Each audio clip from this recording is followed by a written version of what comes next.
A very good morning, good afternoon, good evening, wherever you may be. This is Sean. This is Alex. And it's just us two today for another episode of Coaster Kings Radio. We've got a fun series kind of coming up, a couple episodes throughout the season, where we'll be throwing it back to previous trips, some of the most memorable parks. Kind of like looking back now, it's been a year and a half since we've been, and what do we think about it? What have we learned from not just the experience of being at the park, but also from like the surrounding region? You know, you gotta go back and you do some research on what you experienced. And a really good one to do that with was OCT East, the giant ghost resort in Shenzhen area in South China. And we've been enamored with the resort. We wrote a big report on it this summer 2020. After the fact, Yeah. And then the report is called A Forgotten Report for a Forgotten Resort, because I literally waited a year to write it. I was just so overwhelmed, right? We were just overwhelmed with our trip to the park in 2019. we didn't roll it in with all of our other China trip reports that we did at the time because we just weren't sure where we wanted to go. And it was also one of those places park. where, like, the initial experience was such a mixed bag, and we'll kind of go into that.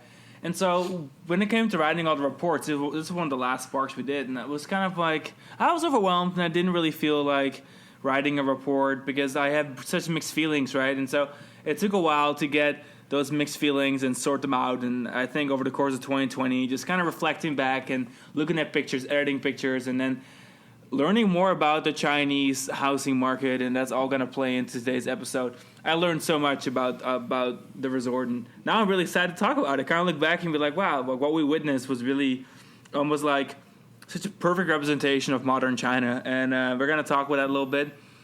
Before we do that, we're going to plug some of our articles, of course. Unlike usual when we do news articles that we're going to plug, I just want you guys to go and check out that Forgotten Report for a Forgotten Resort, which is not only the coolest name, but it's also just a really cool report with a lot of visuals about what we're going to talk about today. I promise you won't be disappointed. And in general, we have an Asia section on our website. If you go to our menu and there's a section called Specific Coverage, click on Asia. We'll have a bunch of Asia updates, right? We're trying to really kind of branch out and make that our new frontier. So much is happening in China and in Japan as well. And so there's lots of news articles from Asia, but there's also our articles from our trips that we did in 2019 and 2018. And I guess, those are the 2 years we're heavy on Asia. We did like 3-4 trips.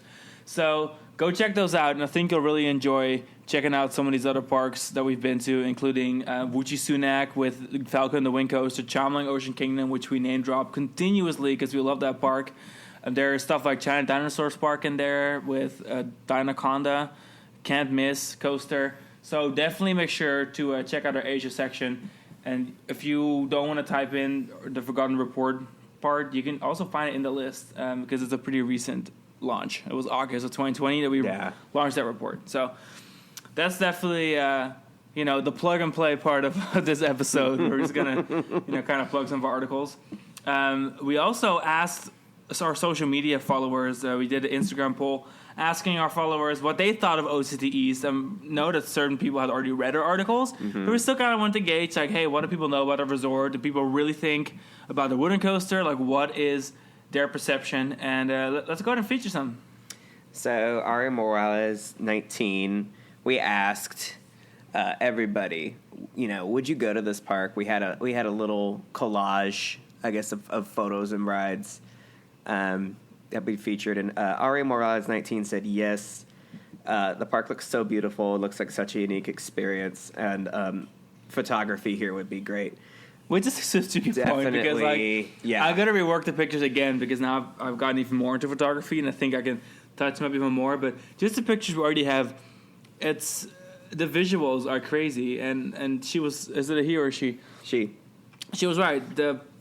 It's just stunning. The nature, the lush South China jungle. I mean, we are in a jungle down there. Definitely an incredible spot for photography. Definitely. And then Travis at Slav's Thuzy account, Slavs _Thuzy _ account on Instagram. His answer to our question was too long for the window box. So we like that, Travis.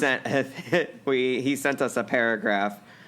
He said that OCT East in Night Valley was his number one bucket list park, and that Wood Coaster is his number one bucket list coaster. The fishing town area in Night Valley looks shockingly high quality for a resort, mostly abandoned for almost a decade now. The abandoned castles and hotels seem incredibly weird and ominous, and has an energy that no other park can even come close to, for better or for worse. So I mean, that pretty much nailed it, because it really is one of those, like, it's slightly ominous, but it's also so adventurous, right? Because I feel like that was our first time really kind of exploring something that, like, was operational, but it was, like, operational by Chinese standards, meaning it really wasn't operational. And he made good points there. That definitely is honestly the reason I would even go back. And do we have someone else? And then finally, another one of our favorite answers. We got a lot of great answers talking about just the majesty of this place, the haunting beauty of it, the focus on Wood Coaster, and how well maintained and good the ride is, despite. It's hilarious. It's almost like roughness whatever of the money they potentially bring in goes straight to Wood Coaster. It all goes into Wood Coaster. It ran well. It ran so much better than it has any right to, given the circumstances. But yes, Caroline at Nerdyface on Instagram says, it looks like what I'd expect to see in a fairy tale based solely on your pictures. 10 out of 10 would go. Thank you, Caroline. We love that answer because it does. It reminds us very much of a fairy tale, a dreamscape of sorts. Whether it's a good dream or a bad dream is kind of up for interpretation. Totally. And people need to know that, like, this park is located in the mountains, and it's very humid because it's South China. It's like, the jungle's right above Hong Kong.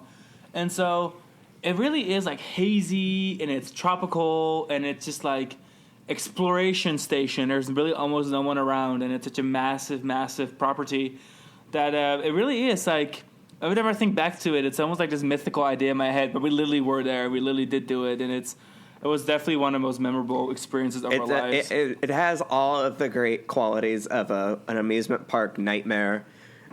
Where, I mean, I know I'm not the only one that's had weird dreams of going to theme parks that everything is closed, or there's one roller coaster that's open, and it was too strange for words. Both times, I've been here twice, and both times, really more so the second time with you, after more years, more time had passed, more decay. It was hard to believe that this was a real place that you could visit, and it wasn't something that was from a movie set. Sure. Or from somebody's. The quality was like a movie set. It was like, we're done with this place. Yeah. Props. Everything was kind of fake in a way, except for the so what trees. we'll do is we'll just quickly discuss kind of what the park is, so everyone can kind of connect. If you don't know what we're talking about exactly yet, I can understand.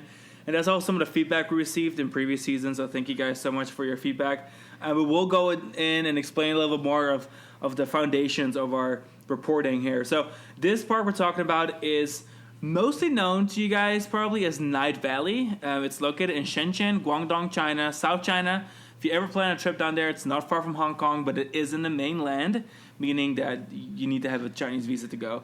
And this park is very famous for their wood coaster, a giant GCI, Great Coasters International wooden coaster of about 1.5 kilometers long, so it's very long. It's nearly a mile long. And it's this wooden coaster is located in a hillside on a mountain, and it just kind of runs through the forest with incredible pacing. It's very long. You have to YouTube it if you don't know it. But that's the park we're going to talk about. And we just thought that, that's the park. Like, this is the park we're going to. We're going to go ride wood coaster at Night Valley. And really then we started realizing that it was actually part of the OCT East Resort, which is a massive resort about the size of Walt Disney World. I would say maybe a little bit smaller, but, just kind of for your reference point. Yeah. And it's spread out over several mountains and valleys, again, in that same region. And it was added as part of a tourist zone that was funded and supported by the government, which happens a lot in China, in order to build that and kind of draw tourism, inflate the GDP, make sure everything looks good. And this happens a lot all over China. And this is just another one of those projects. And we didn't quite realize what exactly the story behind all the ghost cities and all the ghost theme parks and all the ghost everything in China was until we really started researching after our visit, right? Because we've noticed on our 2 big trips to China that we did, that was the mainland, one in 2018 and then one in 2019, we really noticed the amount of ghost towns and apartments sitting empty. I mean, thousands, 66% of the housing in China is not occupied. And so this park really was an eye-opening part of that experience, but then it was more of like on the theme park and tourism side of things.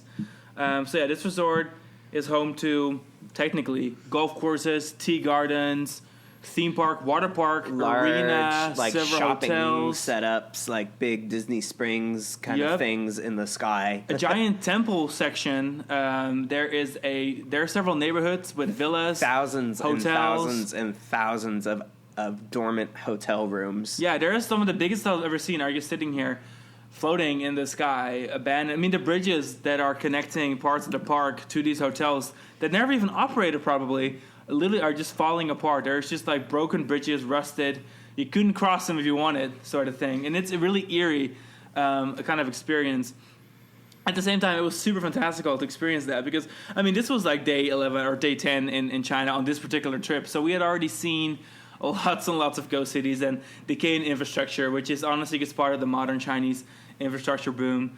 And this was just another one of those places, but it was just so cool because it hits so close to home, being like theme park nerds and really kind of not realizing how much there was to this resort because at the end of the day, we're coaster enthusiasts and we came for the wooden coaster, but we stayed for what we really came to experience there. The park is a fascinating side effect of the gross domestic product arms race in China and the desire to spend for the sake of spending for the sake of appearances and for the economy and, job creation. So it's not uncommon. It's actually incredibly common, as you touched on earlier, that things are built for the sake of them being built, and that's it. And the occupation and use of these things is pure incident.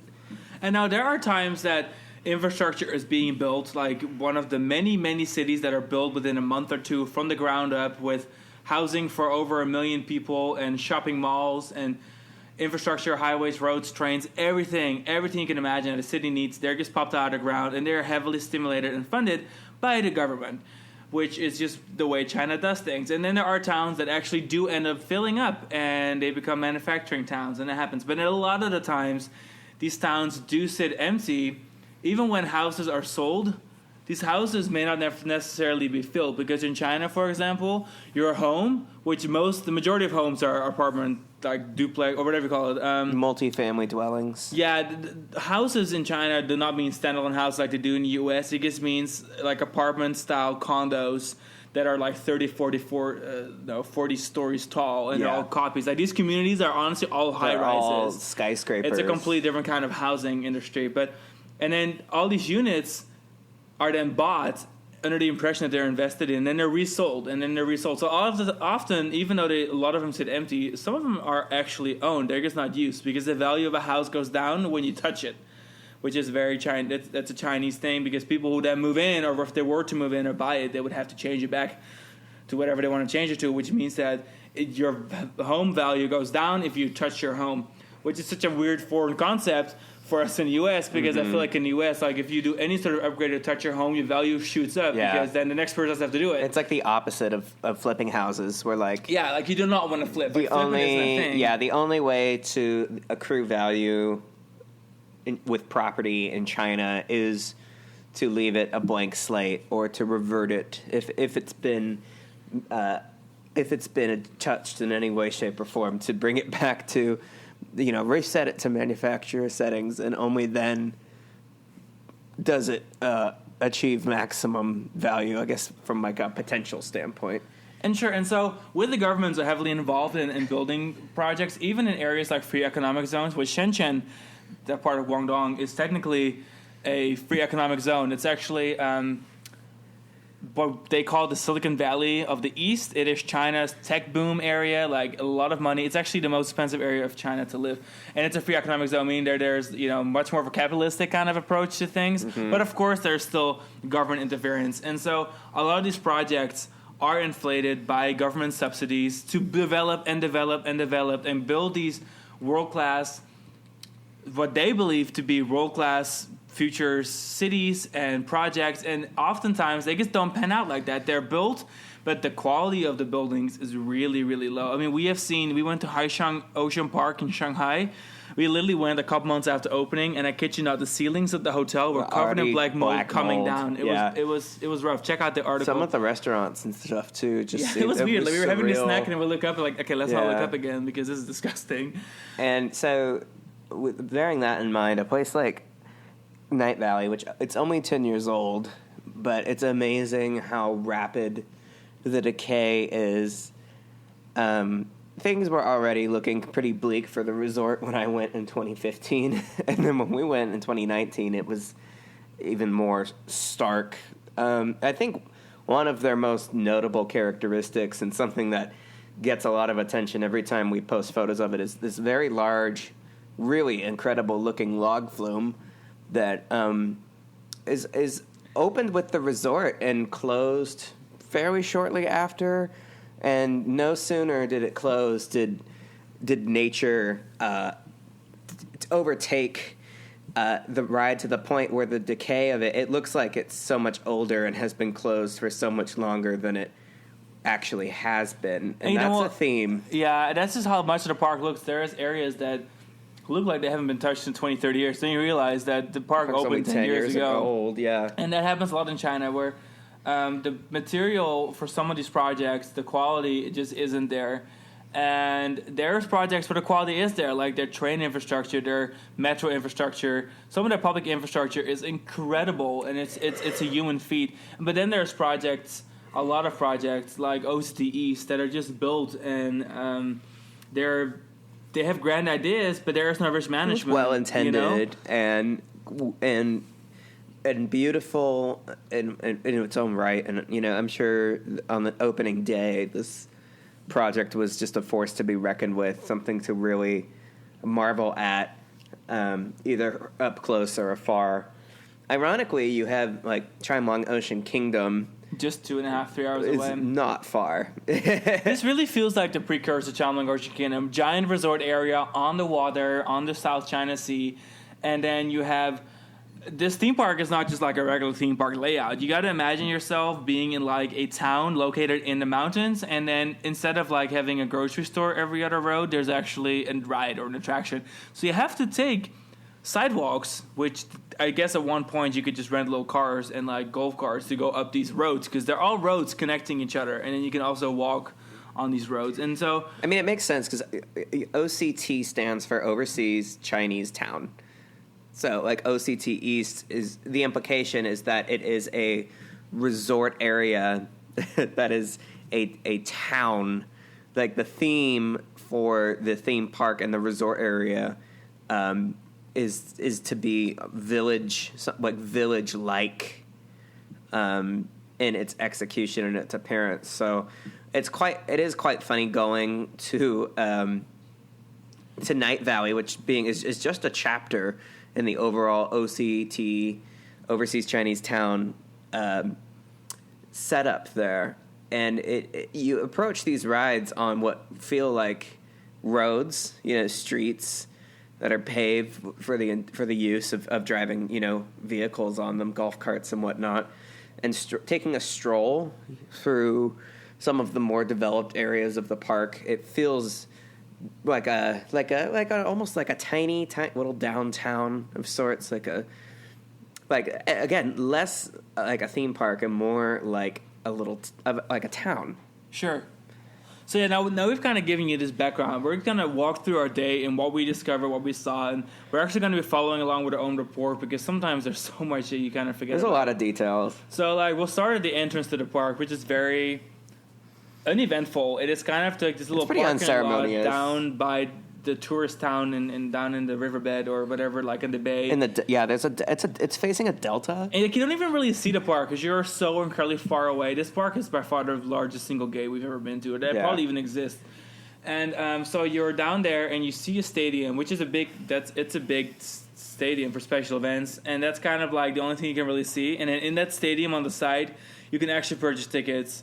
And then there's just a ton of escalators. Yeah, just escalators that going just lead you all the way up to the infinity. Hill, till you get to the first level, which is still, I would say, like at least 20 escalators. There's evidence of that log flume that works its way down, like halfway down a majority of the walkable Midway resort complex. There's an abandoned hotel, opulent looking thing it's right in the middle of all the action. Yeah, it's like the front side of it's waterfalls, which interacted with the log flume, and then the back side of it's just regular hotel windows. And then right next to it is the container hotel, which is themed to shipping containers.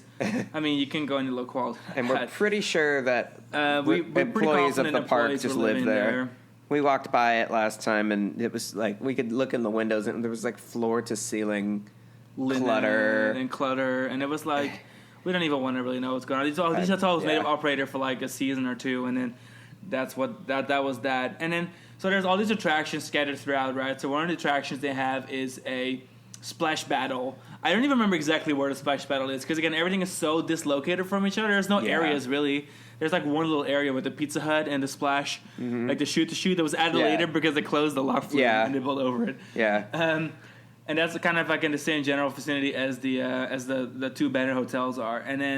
But then the rest is really scattered through the mountains. So like one of the things they had was a splash battle. Yeah. Really rusty. The water effects were on. Looking at these pictures, I'm like, why are the water effects on? Water effects were on. Nobody was riding. No, like I mean, I guess it was open, but like you just don't know. It's hard to know. You just don't know. There's nothing at that park.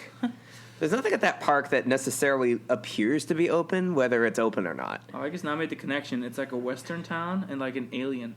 Like here's a UFO. So I guess this was probably like Cowboys and Aliens, classic. The knockoff splash battle. Cool. They also have a Spider-Man type ride, like the Universal Orlando Spider-Man. It's like 4,000 miles to the Earth Center. Yeah, it's like all knockoffy as hell. And then they have Bob Card, which is actually a really good Bob Card. Yeah, a wagon. It goes to electric the Bob through the card. hills, and it's really nice. And like there's some atriums and stuff. There's atriums in them, and the animals in there. There's a lot of animal neglect happening here, and like. It's an OCT thing, I would say, because every OCT park you've been to, it was like that. Yeah. It's where, like, there were definitely Chinese parks that was actually pretty good, like, I'm not gonna lie, but this was not one of them. Yeah. But yeah, so from Jungle Cart, for example, which is another little area there's a plaza with just a bunch of abandoned rides, very dystopian looking, very, like, you've probably seen pictures of something similar. And then, but that's still, like, definitely a 20-minute walk, still from Wood Coaster, which is located way up the hill. Wood Coaster is still like a couple levels above that. So at this point, you can already look down, and you're already way above all the hotels down in the bay. You're in the hills, and you're starting to notice some of the infrastructure that's like spread out through the hills. And these roads, they just kind of end. You can see there was supposed to be a bridge, but then they just stopped building it. That's like creepy. Remember that? That was like I think it's like somewhere off above the above the shopping like there was street supposed to be an overpass bridge of some kind that went over, and it just ended. And the cool thing is though about this is that the location of the park in South China, like stuff is gross. Like it's a jungle, it's hot, it's humid. It was Plants grow quick. Hot out. Like we have to walk those hills. Yeah. But stuff does grow quick, and it does make for a really pretty, slightly ominous, but a very pretty kind of like, wow, nature's taken over this park, and it's been like 5 years. God, look at these pictures. It's just wild.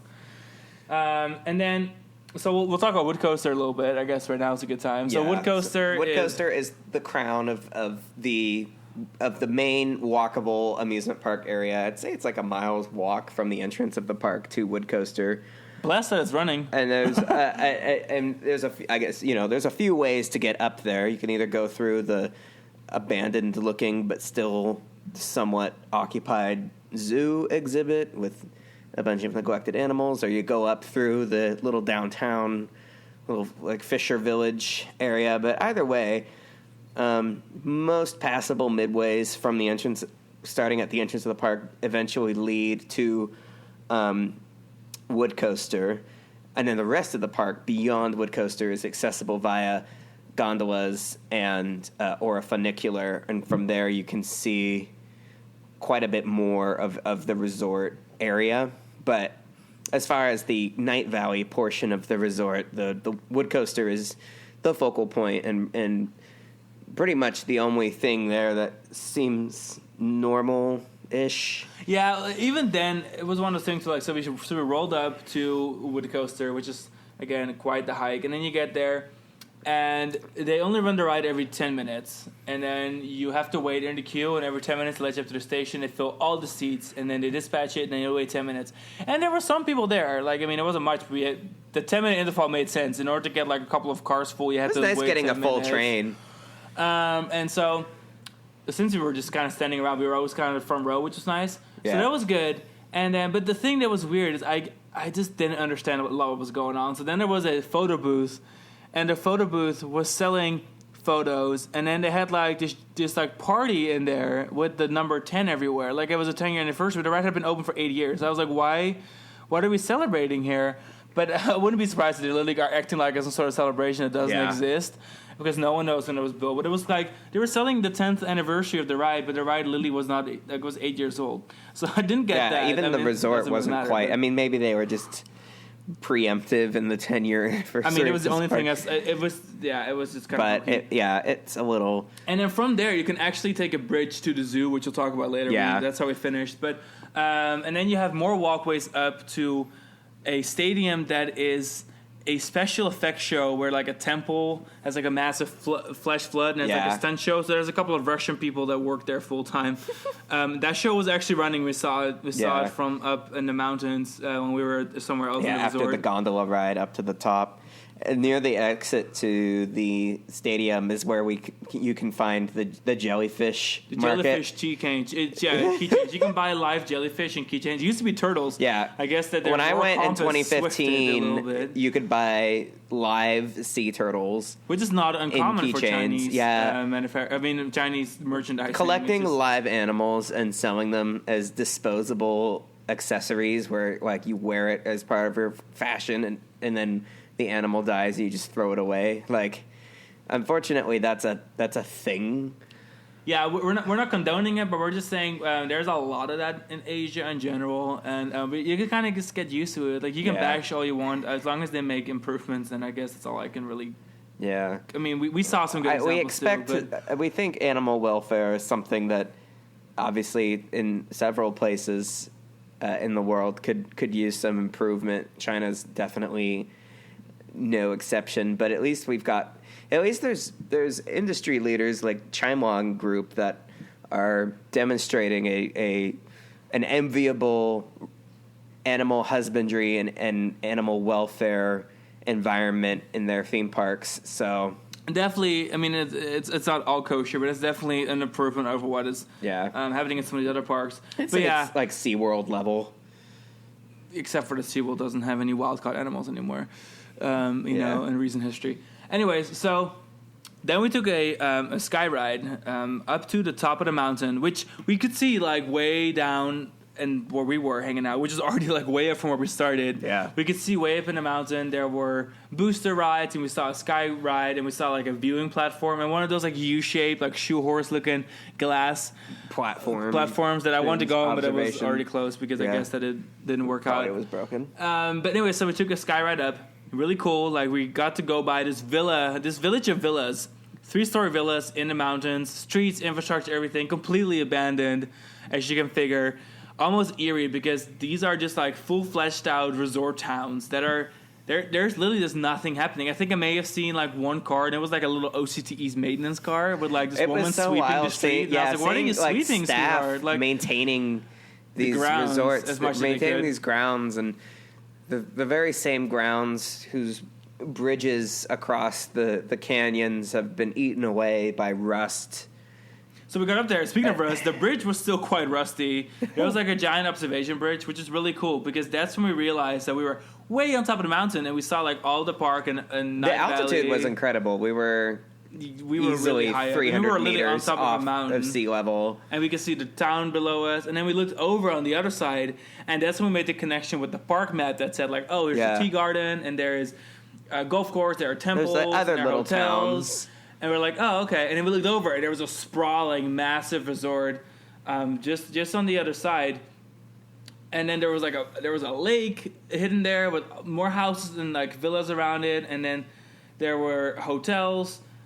There was even like a little town in the sky that we could kind of walk. It was like a very scenic garden with lots of cute little huts and stuff, and it wasn't very well maintained. I just feel like I still has me. I find it hard to even wrap my own head around the sheer size of this place. OCT. Even though I've already been, but it really is best described as Disney World in matter of size and scope, and yet 99% of it is abandoned. Yeah, and then so these were the massive golf courses, which there were a couple of people golfing. Stunning, and they looked good. They were beautiful. They had the most life, I feel, of anything there. You can see how they've been maintaining the golfing, like the grass and stuff. And then there were temples in the back, and like honestly, I kind of wanted to go check this stuff out because I saw it in the park map, and I was like, oh, I want to go to the tea garden. It sounds so wonderfully Asian. Like, let's do it. But then when we got up there, we had no clue how to get there. We even walked around trying to find roads, but most of the roads were blocked off, or there was just like crumbling infrastructure that we honestly didn't even know we could walk there. Like, there was a lot of questionable places we went to. Yeah. At one point, we walked on a service street. We had no clue because like there was just no differentiation. Like, where are we? Oh yeah, we were on a maintenance road. We were on a maintenance road at one point, but we had no clue. Where backstage ends and begins is pretty unclear in a place like this because none of it seems presentable. Not at all. So yeah, we did wind up on a maintenance area because there was really no beginning or end to maintenance areas versus public access. And I think the most shocking part of our entire experience was actually up the mountain, of course, because we were able to look over and we saw a massive, massive hotel, and this hotel was floating in the sky. I would say it's probably about the size of Portofino at Universal Orlando Resort. But it was just abandoned, and the bridge going there was like crumbling and falling apart, and you saw like there's a lot of rough weather that comes here. This is this is a jungle on the ocean. They get typhoons, and it was noticeable because you saw that the weathering. It wasn't just Chinese infrastructure and it being 10 years old. You could also see that like windows had been shattered, the roof pieces had been blown off, and all you could see was just this giant hotel that was abandoned. And then you look over, and there's like restaurants abandoned, and then there's like a whole town with like maybe one place actually occupied, and these houses may very well be for sale, because OCT, a lot of these groups like Wanda Group and stuff, they build attractions and tourist zones, but then they also have like actual housing for sale. I'm not sure how much of this was gondola, like those villas. Yeah, the villas that may have been for sale too. And of course, like none of them were occupied. A lot of them were completely empty. Because I think there was like one house that was occupied over here, which is very normal. Like you'll see a like 1,000 family or 1,000 person unit, like tower of 40 floors of like housing, and then you'll see like one of them occupied. That's really common in China, and so this was like another example of that. We were too uninformed, I guess. It makes so much more sense now, knowing what we know and what we've researched on like China's housing market and their relationship with their own GDP. And because when we were looking at this for the first time, we were so mystified because there was no context for us. It was not. There was no way for us to make sense of what we were seeing, it was honestly just like overwhelming. And truly. It truly was overwhelming, and we saw this, and we were like, again, this was not our first experience with a ghost town, except this was our first experience with a ghost town being a resort that we could access, and I think it was a difference. Yeah, a ghost town because being we had seen the ghost towns, and that was open to the public. Especially around Shanghai. I'm pretty confident we drove through, like, over the course of those 2 years, we've been through several major ghost towns on several occasions.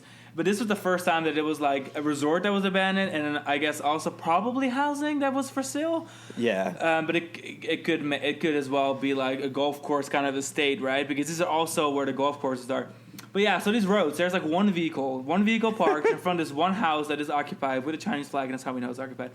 And the rest, like there's just all these roads, like 3 lanes over here going up to the hotel. All of it is just completely abandoned. Endless There's not infrastructure. a human being there. And then we were just kind of walking around. There's like an African-themed village area at the park that is also kind of a road that ends there, which I think is where you can where you could have maybe possibly upon a time entered the park from all the villas. That was probably the idea, because there was a marquee that literally said Night Valley on it. There was a big master plan that, like, somebody somewhere really did put a lot of thought into this whole setup. It wasn't done lightly or loosely.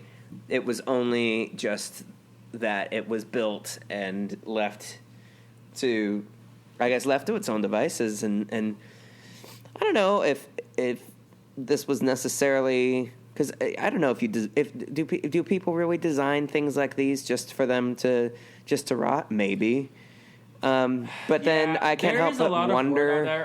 There's a lot of word out there because it is one of the few things that is like a heavy investment point for an average Chinese middle class person. They can invest in real estate, and if the real estate has been popping up left and right, so it's kind of created its own little investment market, and that also kind of drives even more building of housing, right? Even though it's kind of like this mixed bag. It's like, well, we need housing because we got a lot of people, and people need housing, right?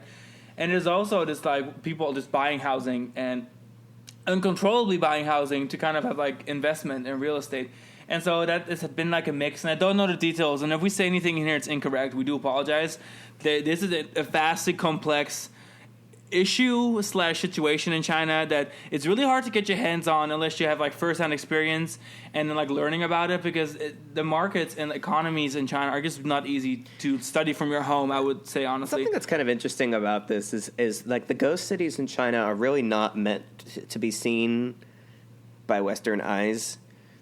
It's something that it's kind of China's dirty secret, and they know they're not proud of the ghost cities and theme parks and stuff. And some of the people that there's just a general belief from a lot of people that is obviously, I think, a false belief, is that these cities will be filled. They're just being built prematurely.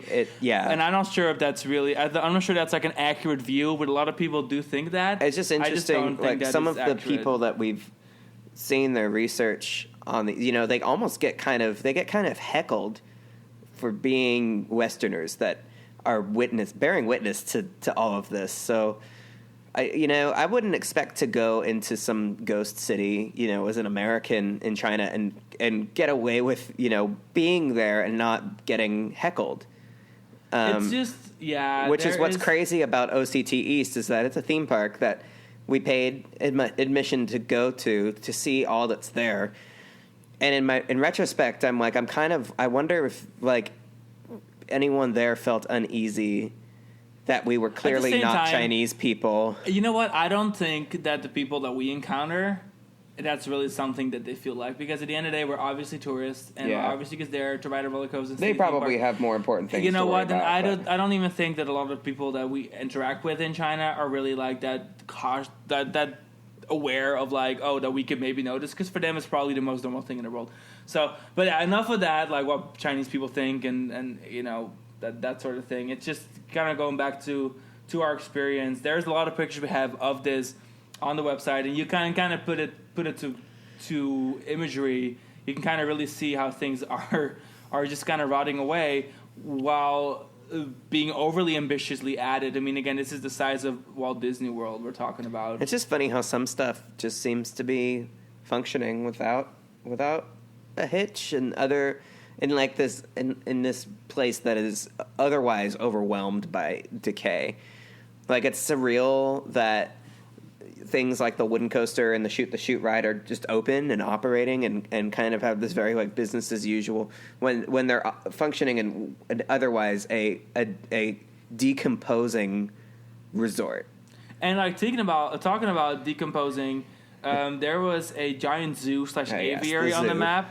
And we were like, well, everything is abandoned. We walked into it, we thought it was abandoned. I mean, we thought for sure it was abandoned because like some sort of hurricane or some sort of typhoon or storm had blown apart the aviary. It was just like nets. Tattered. I mean, I'm nets. over here in this picture all excited because like we're walk like, what in, is this? And it's just like nets hanging, like 100 feet of nets just hanging down the mountain. It's all just absolutely destroyed. And we're like, this is crazy. Look at this abandoned zoo. Like, we have to go scope it out because at this point, it's just becoming an adventure. Like, this is already a couple hours into our day there. We're like, we have to go check it out. Yep. And so we check it out, and there's all these weird little signs like "Do not feed the food." Do not feed the food. Like, just weird translations. I love that kind of stuff. I think my favorite one is still Wuchi Sunak, where it's like, "Thanks for not pissing on the floor," Thanks and I'm like, "You're so welcome, Wuchi Sunak. You're so welcome." Right in front of the kitty urinal. Yeah, we're having the greatest time, and I'm just kind of like, Some of the animal exhibits were, the glass was removed. They were like in various states of repair or disrepair, and then some of the exhibits were occupied by animals. Because in the beginning we didn't realize that, and so we're just like all these like empty zoo exhibits. It slowly and then like eerily dawned on us that there were actual animals living here, and then it was like then it's turned into some sort of hell, because then we were just walking around. There's like crowd exhibit with these rabbits and a guinea pig, and like dirty flamingo exhibits where like it's just really, really gross. And then the worst part was probably the toucans. Like, these animals probably once upon a time were flying through this aviary, and then the aviary got destroyed. So these birds that didn't fly away, like living in cages the size of dishwashers. Yeah, it was really, really sad. You You could walk up to it. You could literally walk up and literally touch the animal. There was no one there. I mean, we saw like one employee in the whole zoo area. We were in the zoo area for probably about an hour, and they were like, I don't even know what this animal is, but it was just animals. Yeah, it was. It was weird. Like, it was almost one of those things where like, well, is this animal alive or is it dead? Because we couldn't really tell unless we kind of scoped it out. And another problem I have with like these animals being unattended, and we saw it in Happy Valley Shenzhen, we saw it in Happy Valley Shanghai as well. This OCT parks. There's a lot of really majestic birds just chained to a stick just in the middle of the midway, and there's no one around. And so this was one of those situations where I'm like, okay, so we obviously wouldn't harm these animals because we're kind of animal lovers, and we were in the moment really upset. One of the reasons I didn't write the article till like a year after visiting, because we were a little bit traumatized by what we saw. Like, it sucked. Like, we had a really good time exploring, but the moment you throw in some really sad animals, I'm like not having a good time. Yeah.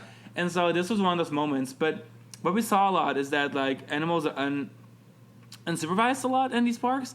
And so it was one of those things where I'm just concerned about the general public, because we do see people pestering animals in Asia. Like, we've seen it. We saw it even in Chaomlang. People are clapping and stomping at these little Arctic foxes, and we're just like, can you F off? Like, I'm not amused by you tyrannizing this animal, and now having animals out in the open with no supervision, it just doesn't sit right with me. When Caitlin and my cousin Caitlin, who lives in China, when I went in 2015, before Sean and I met, I mean, the second visit was much more fascinating because things were in a much greater state of decay, but some things were just kind of the same as they'd always been.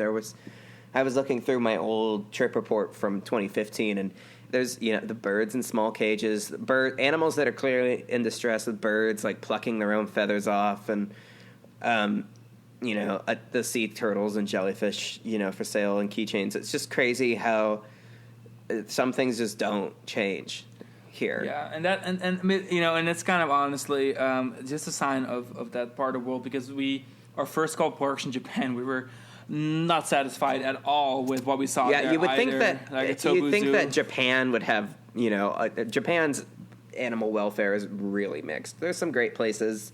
And there's also some terrible. I mean, anyone that knows anything about the Port Nagoya Aquarium is awesome, but then there's like amusement parks in Japan that just really should not also have animals, because and we saw that a lot. We saw marine parks, we saw wildlife parks, and everyone that does any sort of research on animal welfare in China or in Asia doesn't really need any explanation.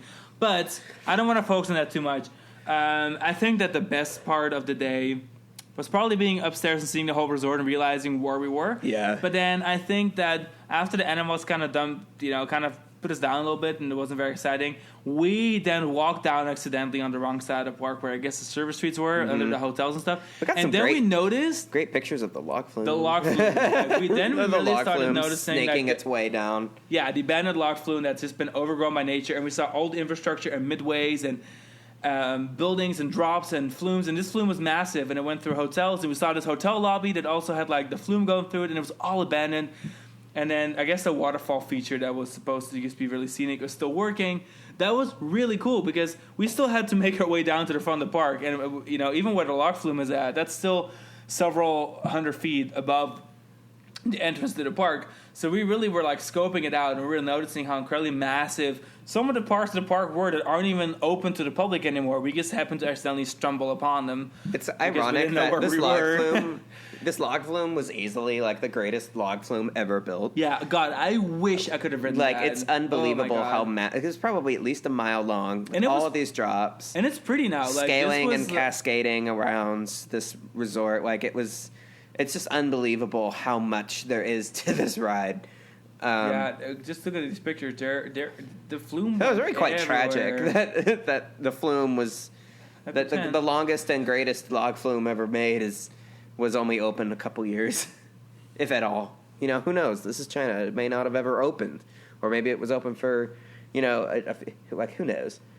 We'll never really know the whole story, the mystery behind the major log flume and the hotel. But I think it's just I think it implies that they gave up really early on a lot of aspects. I don't know if they necessarily gave up. It's just one of those overly ambitious, no risk management projects that are inflated / subsidized, and they're built, and everything is hopeful and promising because this is all quite new. It's all pretty recent that all these investments are happening in all these big projects. But no, it's the last 20-ish years, and so this is just another typical example of them just being overly excited and building all this infrastructure, and just for it to decay. The quality isn't there. The attendance most definitely isn't there. I mean, I don't know whoever thought this was going to be a viable resort solution. It just doesn't make any sense to me. But at the same time, so does a lot of other developments there not making a lot of sense to me. But I think that was so great about it because... I at the end of the day, I think the most mystifying thing is how fabulous Wood Coaster is. And there was a lot of care that went into constructing this ride. It took 18 months to build. It's funny because everything leading up to the ride is really nice. I'm looking at these pictures of that really nice marquee and there's this marquee in the middle of the park somewhere that's not even really near the freaking roller coaster. Yeah. It's over by the stadium. The roller coaster is way back here. It's over by the stadium, and then you just kind of walk that road over to the roller coaster, and that's really nice. And so I guess that really is kind of what they have been pouring their money into. But yeah, the resort was way too big for its own good, and that really made for a super fascinating trip because a lot of these Chinese parks that we've been to are either brand new, and even though you can kind of see the closer you get, the lesser the quality is. It just happens a lot. A lot of parks in China aren't high quality. But this is one of those parks that's been around for 10 years now, and now going around and looking at it, it's wow, just the things that nature did to the place after all these years, after these 10 years. It's funny, looking at my pictures from 2015, the log flume was not yet completely engulfed in vines. And then by, of course, 2019, our visit, it was completely enveloped in plant matter to the point where very little of the actual log flume trough, for example, is visible under the vines and grass and things that have taken root on the ride. Nature has wasted no time taking over what of this project it can. And having said that, I know that when I wrote the article, I knew a little bit less about the situation, but I do want to say that this is still one of my favorite experiences we've ever had traveling because we truly were exploring something, and it was so close to home because we love our theme parks and our resorts. And I just fondly remember now, even though I remember leaving kind of not really disappointed, but the animal part of the experience really kind of wasn't the happiest. But I really do look back now after a year and a half since visiting, or a year and 4 months. And I do look back and think wow, that was really one of the most mesmerizing, coolest things we've done. We really did scope out the place. We saw so much, and especially when we were there, not really knowing exactly what was going on. That just made for such an incredible trip, it was an impactful day. There was 2 or 3 days that I really remember on the trip, sure. And that was one of them. Yeah, and that's kind of why I wanted to go back and talk about it. It's we didn't do a specific episode on it, but I think it was kind of fun to share with you guys our experience, our day there, why it happened, and these visuals that we have, which are just a nice collection of pictures and kind of walking through our day in the report. You have to go check it out. It's really cool. thecoastkings.com/OCT-East, or just search for Forgotten Report or look at our Asian collection. You can find it quite easily, but definitely check it out. Take a look at what we saw. And if you get the chance to visit yourself, I know some of our listeners are definitely planning a China trip whenever we can kind of travel again. Quite a few of our readers chimed in to say that they had visited, which is awesome. And a lot of them, pretty much all of them, echo similar sentiments in that it's a real shock that the wooden coaster is open and as well maintained as it is. Trains aside, the poor Millennium Flyers are in rough shape, but track work wise, it's a great coaster. And I, for every day that this place still operates through some miracle, it's amazing that it still does. And I guess it's worth visiting for as long as they'll. Yeah, I would say that even though they're not going to add any roller coasters anytime soon, I will go back. I would spend a precious half day of our limited time in that region to go back because it was so mesmerizing. You kind of want to see like how much more of this is going to get swallowed up by plants and nature. I would be curious to know. Yeah, after 15 years. Because it is, and it's honestly, like one of our followers suggested, it is a picture-perfect, incredible place. If you're into photography, you can really get your whole life here because there's nothing cooler to photograph than like abandoned buildings being claimed back by nature somewhere high in the jungle mountains of South China. And I think that's kind of that. Before we stop, of course, we want to go ahead and make sure you know that we do have a Discord channel. So go ahead and follow us or join our Discord server, I should say, not channel, Discord, server. Yeah, server. So hit up the CoastKings.com. In our menu, we've got a Discord button. Click it and join our server. Come join the conversation. Get all the insights first. If you want to support our brand, you can always check out our website. That always supports us as well. But we have a shop Coast Kings. We also have a European shop for our European listeners. So you don't have to pay those import fees or shipping costs from our U.S. plant. And that is all about it. Make sure to check out the report, of course. And we have lots of polls and questions on social media because this season we want to feature you in our podcast episode. So reply, go to our Instagram stories. Every couple of days we'll have a poll or a question there. And then we do feature our awesome readers, listeners, followers. And last but not least, may you be listening on Apple Podcasts. Leave us a review. Unfortunately, Spotify still hasn't made that an option. But for Apple Podcast listeners, leave us a review. Show us how incredibly awesome we are and help us grow. Yes, hopefully your review is a good review. Yeah, hopefully this wasn't such a mess of an episode because we're all over the place. Hopefully you did enjoy it and are leaving us a review. And with that said, we will catch you on the next episode. Thank you for checking out the Coast Kings. Have a good day. Bye. Bye.